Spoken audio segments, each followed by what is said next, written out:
On the Communicators, we continue our series looking at issues in privacy and telecommunications policy. Our guest this week, Toth, the head of privacy for Yahoo. Well, welcome to C-SPAN's Communicators program. This is our second week in our privacy series. We're looking at privacy issues and telecommunications policy. Joining us from Mountain View, California is Yahoo's Chief of Privacy, Toth. Also here at the table with us, Juliana Grunwald of the National Journal. She writes the Tech Daily Dose, and she is also the editor of that column. Toth, thank you for being with us from California. We appreciate it.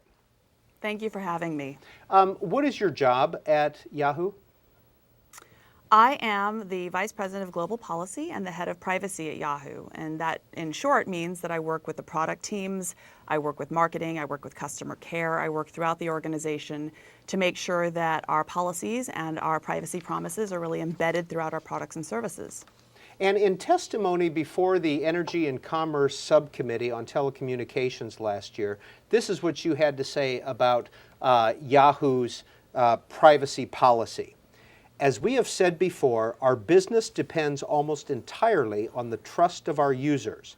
At Yahoo, we have developed an approach to privacy that couples front-end transparency, meaningful choice, and user education with back-end protections for data that limit how much information and how long personal identifiers are maintained. Is this a new policy that Yahoo has developed, and is it one of the more stringent ones in the in your world? Well, our policies have been an evolution over time. I think our thinking about privacy from the very beginning, I mean, I've been at Yahoo for 12 years, and I've been able to work with product people from the very beginning to make sure that privacy is really reflected through our products and services. So that's absolutely nothing new. But the way we've been thinking about privacy lately has been about how to contextualize privacy so that it has meaning for consumers.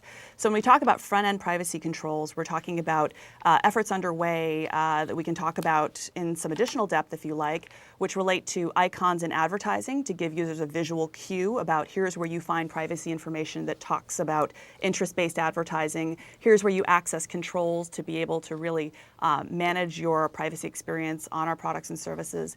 All of those types of contextual controls are really important because it simplifies privacy for consumers and makes it very approachable. And then the back-end controls are all of the things that we do behind the scenes to minimize how much data we keep and for how long. And those are the kinds of protections that consumers don't necessarily see, but afford them, I think, a greater privacy as a result. And I'm really proud of our data retention policy because it is the leading data retention policy in the industry. There was a lot of focus on, in particular, search data and how long it's kept in log files and for how long. And we've reduced the period of time that we hold those types of records down to 90 days for the vast majority of our log files, not just for search really, but for all of the log files that influence our advertising customization as well as our search. So it's very comprehensive, and I think it reflects a real commitment to privacy for our consumers. But in your privacy policy itself, this is what it says. Yahoo collects information about your transactions with us and with some of our business partners, including information about your use of financial products and services that we offer. Yahoo automatically receives and records information from your computer and browser, including your IP address, Yahoo cookie information, software and hardware attributes, and the page you request. It just, in reading it, it sounds like a lot of personal information. Well, browsers, technology on the internet has a lot to do with browsers and delivering pages to specific users, and it is fairly technical. We go into it in some detail in our privacy policy and talk to consumers about the very specific types of data that's being transmitted by your browser to our servers. That's the kind of data that our data retention policy de-identifies or deletes after 90 days so that it's not kept in perpetuity. But what we're trying to do is, rather than rely simply on a privacy policy to convey this information to consumers, consumers, we're looking for different ways to really make this kind of information a lot more understandable, to simplify it, to really speak to consumers in a language they can understand.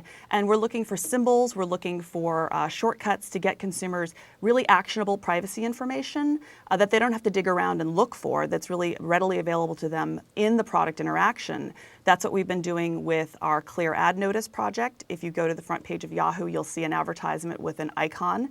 When you interact with that icon, it gives you access to information that allows you to opt out of behavioral advertising, but it also shows you the types of interests that we think you're interested in and why we think you're interested in it, which is really much more relevant and useful for a consumer to engage with that kind of information rather than having to read through the entire privacy policy to get to it.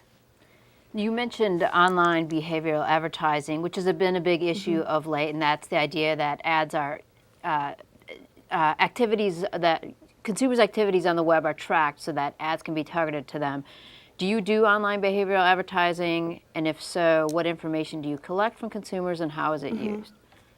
Right. So Yahoo has been doing interest-based advertising for a decade. The way we look at it, I mean, when a user comes to a web page, they're looking for a personal, relevant, useful experience.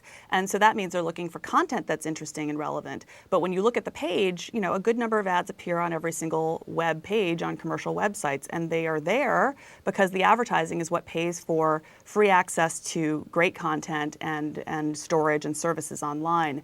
So we think it's really useful and important that the ads be complementary and useful in the overall experience, and that means more relevant. So the data that we collect on the site may be from your registration when you come and you sign up for a mail account.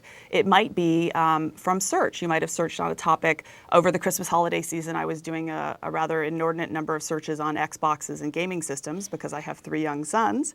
And so that's the kind of information that we use to help make the ads more relevant to a consumer. It also informs the type of content that we show consumers. So all of that information is used to improve the overall experience.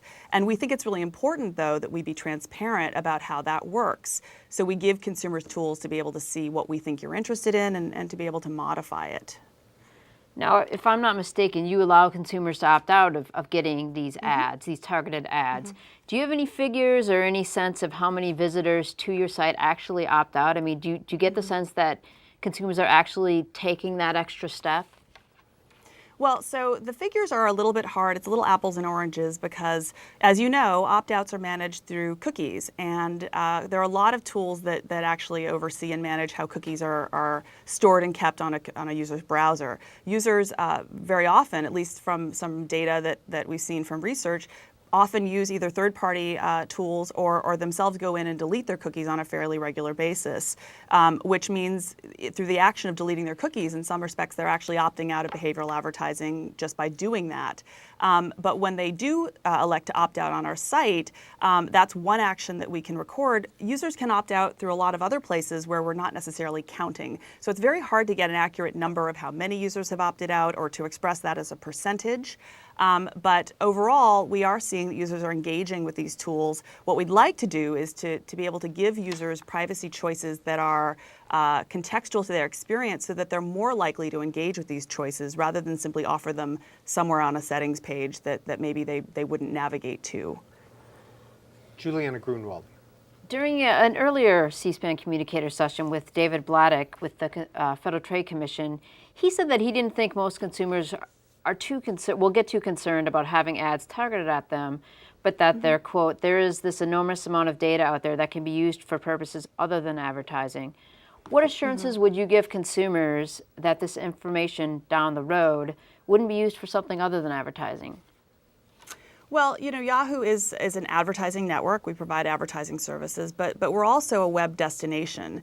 And so, you know, we've been quite clear that we use information that we collect on our website for advertising customization, but we also use it to improve the overall experience and to be able to improve our products and services on our site. So there are a few other uses of information that we have. That's that's what our privacy policy says. That's been our promise to consumers, is that we're here to use data in a way that ultimately serves the consumer. And I think for us, it comes back to trust. As I mentioned in my testimony, and as you've repeated here, trust is really, as a web-based company, trust for us, it's the one real asset that we have. Our competitors are all a single click away. There are new websites and services that are coming on board every single day. If consumers don't trust us, if we do something to violate their trust, they won't keep coming back. And so we have a very strong incentive to abide by our promises and to meet consumer expectations, or they simply won't come back, and we won't really have a business to protect.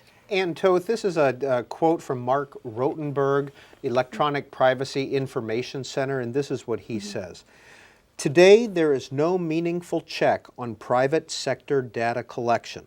Companies post privacy policies on websites and then do as they wish with the personal information they collect.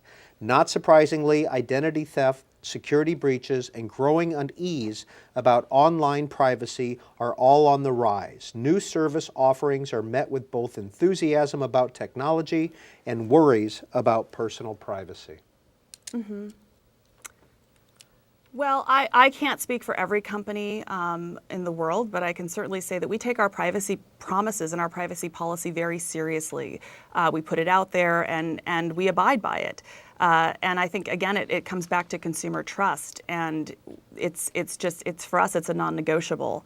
There are, and I think it's also worth thinking about the fact that, the online phenomenon is new, but data is not new. The use of data for direct marketing and for customization and to try to make products and services and advertisements more relevant to consumers is certainly not new with the internet.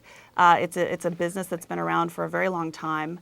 And I think that we just need to be thinking about data in a very holistic way rather than thinking about the internet as somehow a very different type of creature. Now, Ann Toth, we're going to listen to a very short video here. Mm-hmm. And yes, this is about Google and Eric Schmidt. Eric Schmidt has said a couple of controversial things recently when it comes to privacy, or he's been quoted as saying these things. But we just want to get your response. It is about Google, it is not about Yahoo, but we want to get your response to if it puts a bad light on the industry. Here's a new video, an animated video, put out by Consumer Watchdog. Here it is. Hey kids, get your free ice cream. Free ice cream. Hi there, boys and girls. They should know there's no such thing as a free ice cream. Give me a dozen full body scans. Come on, kids, get your ice cream. I already know your favorite flavors. Now hold still while we collect some of your secrets. And if there's anything you don't want anyone to know, well, you shouldn't be doing it in the first place. Remember, kids, you can't believe everything your parents say about privacy. Timmy, does Mommy know that Daddy spends his whole workday surfing sports websites? How about you, Susie? I bet your daddy doesn't know Mommy's been Googling old boyfriends again. Now, kids, I want to share our newest invention. With these Google Y-Spy glasses, I can see everything. And Toth, again, that is not about Yahoo. That is a Google-centered ad. But does it cast a bad light on the industry in general? Well, I think the ad certainly plays on people's fears about what companies may or may not know about them. But I think that's exactly why transparency and consumer empowerment are important. And I think a lot of companies in the industry have really embraced this notion of not just trying to educate consumers about how behavioral advertising works or what kinds of data are collected, but to really show them. Because I think when you don't have access to information, you're likely to, there's the parade of horribles, the things that you can start to think about and wonder about which is why what we've tried to do is to demystify. Many companies in the advertising industry in particular have been offering tools to give consumers greater transparency into the type of information that we have and what we're doing with it. That's what I consider consumer empowerment. I think that's important for companies to do, and I think that's going to try to provide some balance to this notion that there's this enormous amount of data that is being used in ways that are perhaps not beneficial to consumers, because I just think that feels a little bit more like fear-mongering to me rather than educating consumers in a way that's constructive. This is C-SPAN's Communicators program. Our guest is Ann Toth, who is Vice President and Head of Privacy for Yahoo.com. Guest reporter on this privacy series, Juliana Grunwald of the National Journal, editor of the Tech Daily Dose column. Ms. Grunwald. At the end of that ad, again, which is targeted at Google, they urge viewers to call Congress and urge Congress to pass a do not track list, which is similar to the do not call list aimed at unwanted telemarketing calls. What's your take on this idea of a do not track list, which would allow consumers to say, hey, I don't want to get these, I don't want you tracking my web activities. I don't want to get ads targeted at things I might like. Mm-hmm. Well, I haven't seen specifics about a specific proposal to evaluate. I think my first reaction just conceptually is that, the technology that fuels websites and that the internet runs on is a bit different than the way telemarketing works with a telephone number. This is, you have multiple different web addresses or identities on different websites and different cookie identifiers, and may access across different devices that have different device identifiers. So the idea of it at first strikes me as a little difficult to imagine how it would be implemented in a way that would be simple for consumers to engage in.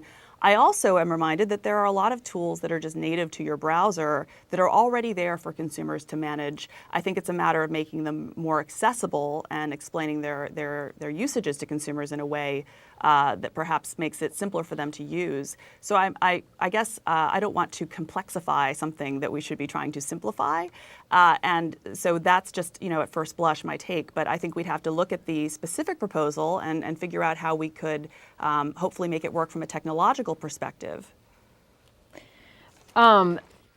Microsoft apparently was going to build some sort of a provision in their latest browser that would allow consumers to opt out of cookies and tracking. How would you feel about something like that if it was built into the browser, if they could do that? They did not include that, but it was an idea apparently out there. Well, actually, I think they did. They did include in private browsing in Windows in the Internet Explorer 8, I think.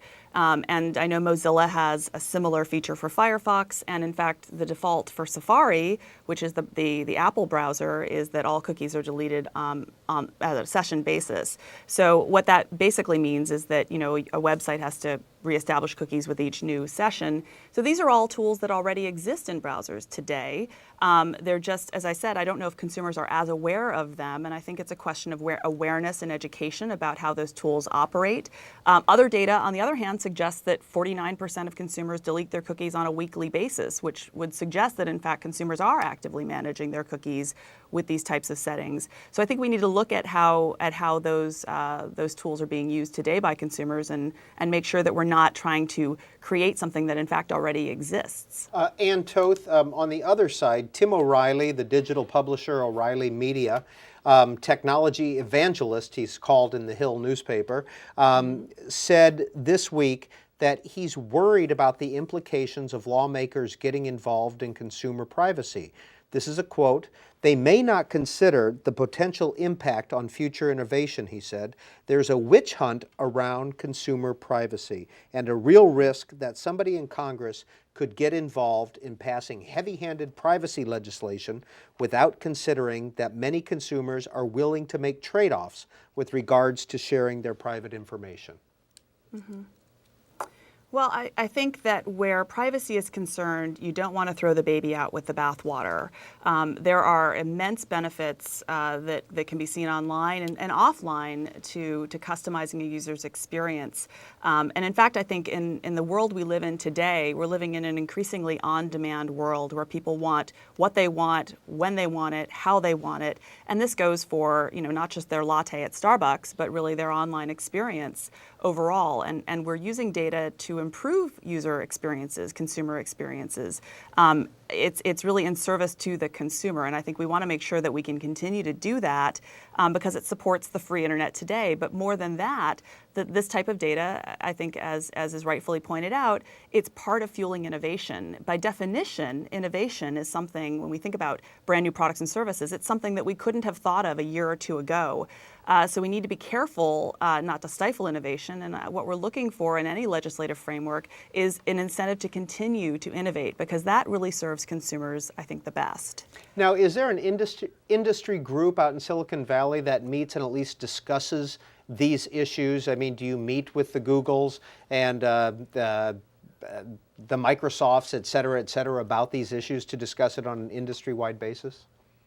There are a number of different industry groups that have met to discuss this, and in fact, the Interactive Advertising Bureau, along with a number of other trade associations representing over 4,000 companies, including advertising networks, agencies, publishers, advertisers themselves, have really come together to talk about principles and ways in which we can make more consistent an experience online for consumers where behavioral advertising is concerned. But by all means, there are ongoing conversations in those various groups to try to figure out how we can self-regulate, how we can make this easier, more accessible, more understandable for consumers. I think by and large, what I've discovered in my role is not so much that consumers don't understand how the internet works. It's really that they don't necessarily understand how direct marketing works in the larger scheme of things. And so we're working really hard to make sure that consumers have at their fingertips the information they need to make the kinds of decisions that they need to make. You mentioned self-regulation. There's actually a couple bills floating around Capitol Hill, including one that Congressman Rick Boucher has drafted on privacy that would essentially offer an opt-out regime with requiring some opt-in for real sensitive information and some third parties.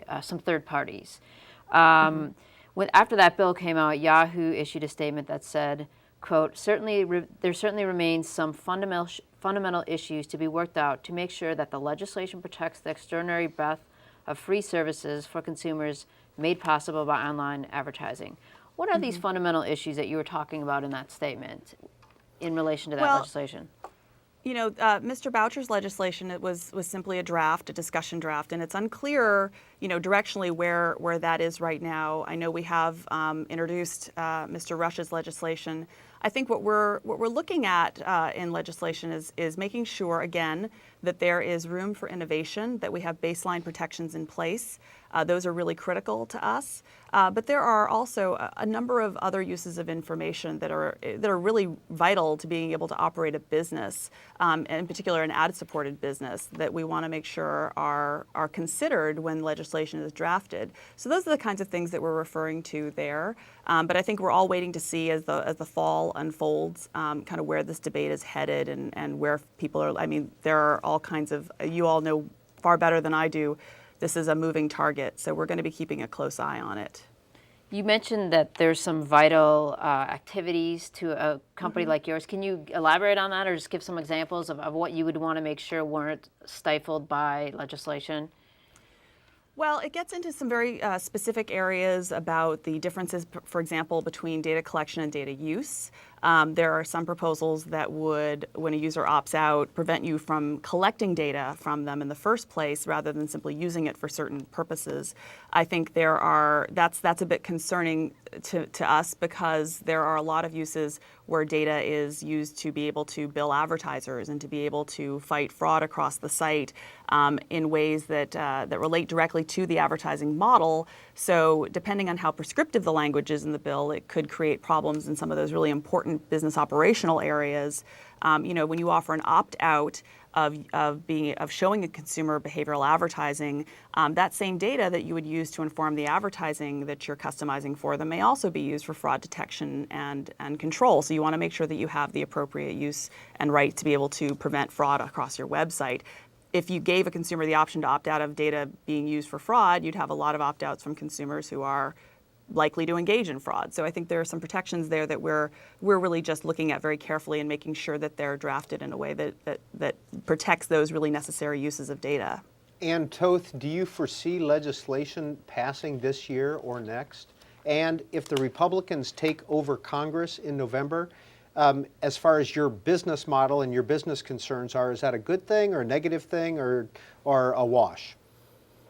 Oh, I wish I had a crystal ball and could tell you these things. I don't know if legislation is going to pass. I know there's a lot of interest, and I think a lot of external forces that could influence those outcomes. And I think it's just too soon to say.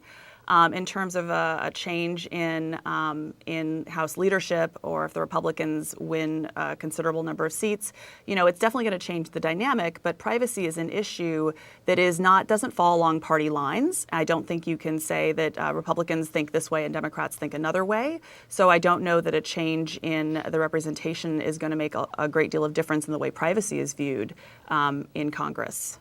What about mobile devices and smartphones? Is your privacy policy change at all because of the advent of wireless?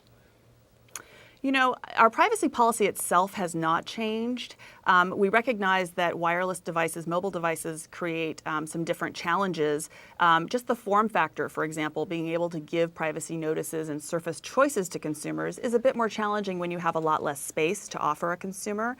And of course, there are issues about location-aware devices that raise a whole new set of privacy issues for companies. But what we've actually done with our privacy policies, our opt-outs where advertising is concerned, is actually considered the fact that mobile is going to be there, is already there in some cases, but is really ramping up. So we make our opt-out available on mobile devices. And if you happen to be logged in or using a Yahoo service when you exercise your opt-out, we actually, it's very portable to different devices. So if you are logged into your web browser on your PC and you opt out, and then you log into an iPhone application that might be advertising supported, that opt-out travels with you to your device without your having to separately opt out on the device. So we've baked that into our mobile strategy because it's coming, and we don't think that consumers want to have to futz around with different opt-outs across different devices. When they do it once, they expect it to be there, and that's part of what we're trying to do for them.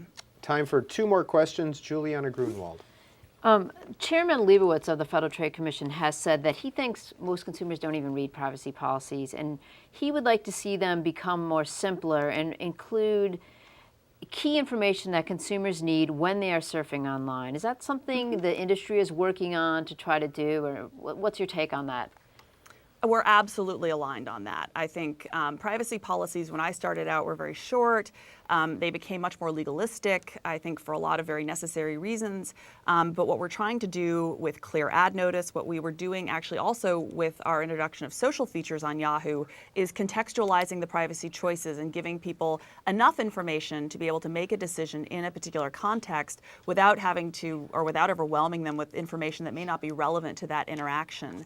So that was all part of our thinking around that, and a lot of it comes back down to the design of websites, the design of pages. This is why we think that Mr. Leibowitz has his area of expertise, and so hopefully web design is one of our areas of expertise, and hopefully this is a place where self-regulation and where industry innovation can really come to help make that vision that he has more of a reality for consumers today. You can see it across the Yahoo site, you can see it in some other places on the web today, but I think we have some work to do to make it ubiquitous and easy to engage with for consumers, but that's absolutely our goal. And finally, Ann Toth, who at Yahoo has access to people's personal information, such as sites visited or credit card information? We have strict access control policies to the people who need to have that access to that kind of information in order to do their jobs. There's certain engineering functions, certain customer care functions, but we take a very close look at that to ensure that it's not widespread access, that it's really about people being able to do their jobs to serve the consumer across our sites. Ann Toth is the Vice President and Head of Privacy for Yahoo.com. She's joining us from Mountain View, California. Thank you, Ms. Toth. We appreciate it. Thank you for having me. Juliana Grunwald is the editor of Tech Daily Dose at the National Journal, and she is our guest reporter on this series for privacy and telecommunications policy. Now, next week, we're going to be talking with the advertisers and with the consumer groups. We'll see you then on the Communicators.